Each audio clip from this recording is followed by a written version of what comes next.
Shalom mes amours, je suis en train de faire mes pots de lactofermentation de légumes. J'ai regardé plusieurs vidéos et je vous avoue que c'est pas ce qui est le plus compliqué, mais j'ai quand même vérifié toutes les manières. Moi, je t'avoue que celle qui me parle le plus, c'est celle qui est tout simplement couper des légumes. Tu vois, moi, un pot comme ça en acier inoxydable, un pot qu'il appelle, remplit un pot de 2 litres. Fait que je vais m'en faire une coupe. C'est simplement, je mets du sel à chaque étage. Tu sais, mettons, j'ai mis mon chou, j'ai mis du sel. Tu sais, moi, je me dis, comme j'aurais assaisonné mon repas, l'important, c'est qu'il y ait quand même assez de sel pour qu'il y ait fermentation. On prend un pot de verre, là, comme ça. Moi, ils disent que celui-là qui ferme avec un scellant comme ça, c'est ce qu'il y a de mieux parce que les gaz de la fermentation peuvent s'évaporer. Puis j'ai mis une pellicule de plastique pour pas qu'il y ait d'air. Puis tu sais, c'est pas une science parfaite. Dans le sens, même s'il y aurait de la mousse qui se développerait dessus parce qu'il y a eu de l'air, écoute, ils disent de simplement l'enlever parce que le restant est bon à la consommation. C'est plein de tout nutriments, c'est plein de vitamine C, de probiotiques, c'est bon pour la digestion, pour les intestins. Fait que pourquoi s'en priver? Écoute, moi je le fais parce que il faut s'occuper, on est en confinement, puis je m'occupe comme ça. Mais en même temps, on retourne à la sagesse de nos ancêtres qui savaient comment vivre en temps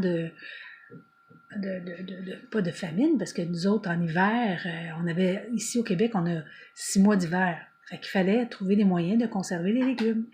Et je ne sais pas pourquoi ça s'est perdu. À cause probablement maintenant, on peut avoir des légumes. Ben maintenant, on avait des légumes de partout dans le monde. Mais, sachant que les vitamines se multiplient au lieu de se perdre, je ne comprends pas pourquoi on a perdu cette manière de faire. Fait que, essayez-le. Puis, au pire, si on rate notre batch, on en refait une autre. Fait que, moi, celle-là, j'ai mis du chou, j'ai mis des betteraves, parce que j'aime les betteraves. J'ai mis des légumes que j'aime. J'aime ça quand il y a de la couleur dans mon assiette. Fait qu'il y a beaucoup de couleurs. Du concombre, des haricots verts. J'ai mis ce que j'avais. J'ai mis du poivron rouge. Puis j'ai assaisonné avec de l'orégano parce que c'est une herbe que j'aime beaucoup. Puis c'est un antibactérien en même temps. Fait que sel d'Himalaya, sel de mer le plus possible. Puis c'est tout. On met ça en pot.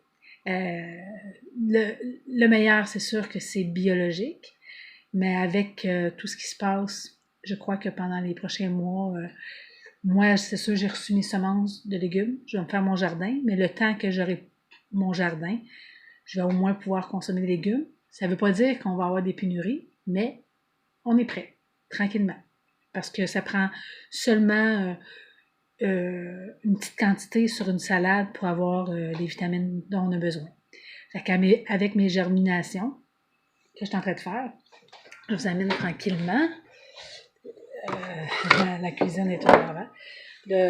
Ça, c'est mes germinations. Là-dedans, j'ai du radis, de la luzerne, du brocoli, de la moutarde. Fait que je pense que je vais être correct pour un bout. Fait que, prenez ce que vous avez sous la main, le chou, les oignons, peu importe, mais essayons-le. Bisous, je vous aime.